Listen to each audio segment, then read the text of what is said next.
Hey, what's up, guys? This is Samuel G, and I wanted to do a video because the dialectic has been really good in the community over Facebook and over YouTube, and for the last week, and a lot of this content that has been produced by Ivan Mike, Complex Game Apologist, and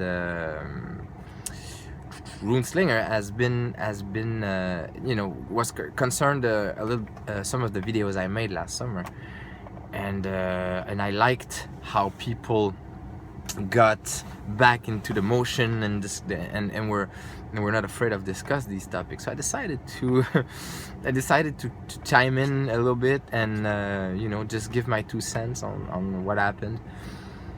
So I don't want to. First thing first, I wanna thank these guys, these three fellow YouTubers, for the love they gave me through the video responses. I really appreciate it, and it made me wanna do this video here. First, concerning the good way to play and the bad way to play video, I don't want to go back too much about it. I mentioned everything I had to say in my 2-parter series on that, but there is something interesting that came from RuneSlinger. RuneSlinger add a new concept to the argument, the anti-relativism argument, and it's the idea of improvement.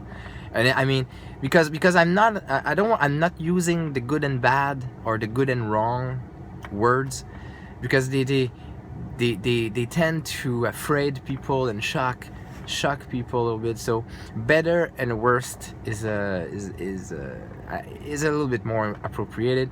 It's just semantics, because it comes down to the exact same idea, and is that there is a better way and a worst way to play RPG in general. I'm not talking about games and systems in particular, I'm talking in general, and the idea of improvement is key, because and you can tell. So to me, the best testimony to understand that is looking at the hundreds of channels on YouTube and all, probably the 1,000 videos now about how to be a better player and how to be a better game master and how to improve your sessions. I mean, look at Tabletop Terrors, look at Matt Fistful of Dice, Tim Harper, what he used to do, and so many more. What they do, these guys, is that the most of their content is about, here's some advice for you, here's how to be better, here how to improve your narration, here how to improve your NPCs, here how to blah blah blah, and so there you go, you got it. This is the proof, this is the best testimony that shows that there is a scale, that there is a better and there is a worse than RPGs, and in this hobby, in general. And so therefore it cannot be relativistic just because of that, just because there is a value over things. There you go. If you don't understand that, if you don't see that in the culture, if you don't see it in the information that is out there for you, I can't help you more. So this is my 2 cents I just wanted to add about that. Otherwise, there's some good videos now. You can go and check and make a mind for yourself. Now, what I'd like to talk more is the idea of I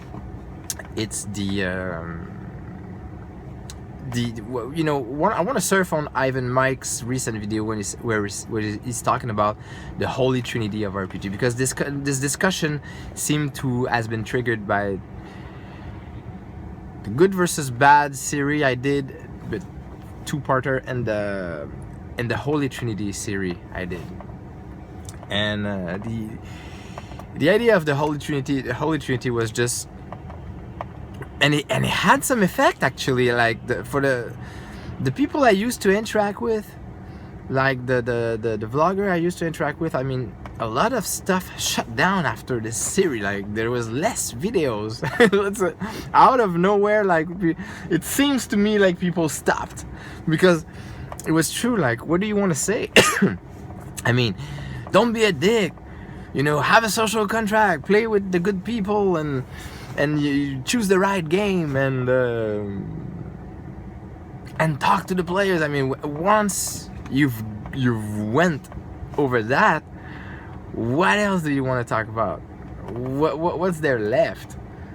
And so, I mean, actually, there's a lot left, and it's not so hard to find. I mean, to me, if you want to answer that easily, it all comes down to the foundation of what this hobby is about. Keep it general, because these are general notions. So what is this hobby about? This hobby is about storytelling. I mean, that's all games. All the games are about storytelling. And so therefore, what's at the core of that idea is narration, characterization, role play. And so this is a place where you can go if you want to be better. You know, when you talk about improvement, when you talk about style of play, culture of play, narration, storytelling, characterization, that is like super important, super key. And so therefore, this is like a good starter for discussion. I mean, no matter what discussion, what style do you utilize, what kind of game you want to use, what social contract you want to discuss with people, and all that. And then you have in terms of skills, you know, you have stuff like imagination. You want to discuss your preparation. Imagination is key in all games, no matter what style, no matter what kind of game. And then preparation, what kind of organization you wanna use over your gaming. You know, some people prep a lot, so some people don't. So it's a really important topic as well there that you wanna discuss and that you wanna put on that scale. You also have stuff like when you want to go down to mechanic and system, then you want to discuss resolution. So resolution is another really important concept in RPG. What kind of resolution? You want a dice pool thing? You want a card system, chip and card? You want no resolution at all? What do you want? Like freeform resolution, or really intricate, really deep, multiple subsystems resolution? You want a Jenga towers or resolution style? You know, there's all kind. So there you go. I mean, where do you go from after you discuss these the Holy Trinity? You want to go into the meat and potato of the hobby, and I think that this is where it becomes interesting. Now, obviously, this is a little bit theoretical. You want to get into the game theory when you go into these abstract notions. But on the other hand of the spectrum, and I mentioned that last summer, it comes down also to taste. Taste is super interesting in terms of discussion. I mean, doing reviews, sharing your experiences, just ranting about shit. Like, there's a guy, Derek Macabre. He's a master ranter. Derek Macabre is super interesting to listen to, because it's just a big rant, long ass rant over YouTube. You know, and this has his values in itself, just entertainment.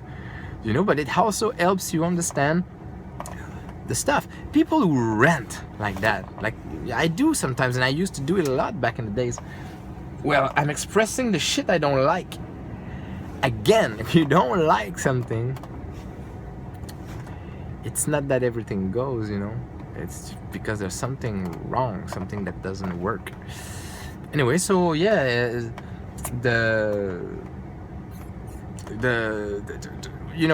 now I was listening to a lot of the, like what Ivan Mike and Complex Game Apologist was discussing and saying they were coming back on old stuff that we discussed back then, but you know, they were making some interesting points about also about playing the right game. And I mean, this is a dead horse, but to me, there was some really interesting question from Ivan Mike. So here's to you, Ivan Mike. I'm gonna talk to you directly. You asked the question, you know, oh, okay, so there's the people who play one game to do everything, and I don't understand, and I'm not, and you know, you were mentioning that you understand, but you were mentioning that, you know, it's good to play different games to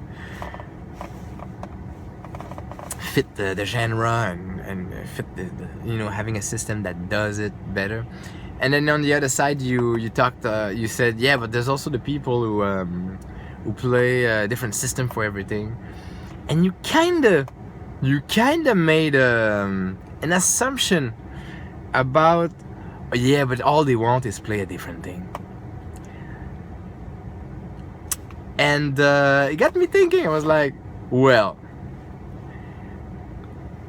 that's an assumption, but that mechanical need to play a different thing is based on functionality to me, because that's my case. I have a game for every genre. That's the thing. I have the best of that genre. I do my research and I find a game that will do it the way I like it. So I made a video about that, but I have a game, you know, that do this. I have this genre of, and so yeah. So to me, it's about function. It's about if the game can do it or not, and it's not just about because I want to play a different thing. But it's also about that. So I was laughing really out loud, alone in my living room when I saw your face when you asked that question. So yeah, props to you. It's a good one. Now, also, I hope my video is not going to be too long. But also, there was something really good that came out of all these discussions within these three guys, and Runeslinger has been one of the first to actually talk about that. But genre is not just aesthetic.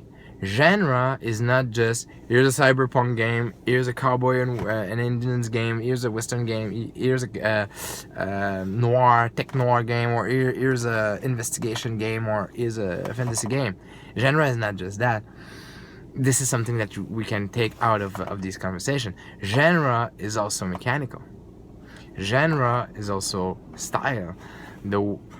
Like Traveler is a sci-fi game. That's his genre. But it's also a super basic, simulationistic, minimalist task resolution traditional game. So you have a sci-fi that is mixed with a really simulation. So the mechanic reinforces a certain genre of play. But you have another game. You have, for example, another kind of sci-fi, Shock. Shock is a sci-fi game, but it's a completely different genre because it's a GM-less game. It's a storytelling game. You know, it's a scene frame approach to it. So when I play sci-fi, I at home I have both. I have Traveler and I have Shock, because they will not do the same genre of sci-fi. So that's really interesting. I know I'm not, I know some people got that, you know, a long time ago, but I just want to say that coming out of these discussions, I also see that has been missing in the discussion. Genre is also mechanical. It's about style. It's about intention. You know, I mention a lot, you know, what's the game intention in the videos. You know, so it's not just because you remember, people still seems to make doesn't make that distinction, but it's an important distinction. You have the people's intention, just the group, intention, you know, the social contract, what's my game expectations and shit. But you also have the game expectation. The game in itself expect you to do something. And this is the key that most people don't get. A lot of people say it's just about you do whatever you want with your game. You are the boss. Yeah, well, when you're too bossy with a game, you break it down. You break the game. You don't do it well, and it becomes clunky. It becomes ugly. It becomes a Vampire the Masquerade superhero shit. The classic example. So the game expects you to play it a certain way as well. When it's well written, when the designer did his job of really putting forward the intention, and the games are better now at that. They tell you more about that. So don't skip how to play. Don't skip the first chapter kind of thing. Don't skip the introduction. So that's another thing that was coming out. When I was listening to you guys, this is what I was hearing as well. So yeah, this is really same old G style video. Way too long, too many shit. Thank you for watching, and thanks for the great conversation, guys, and I see you around.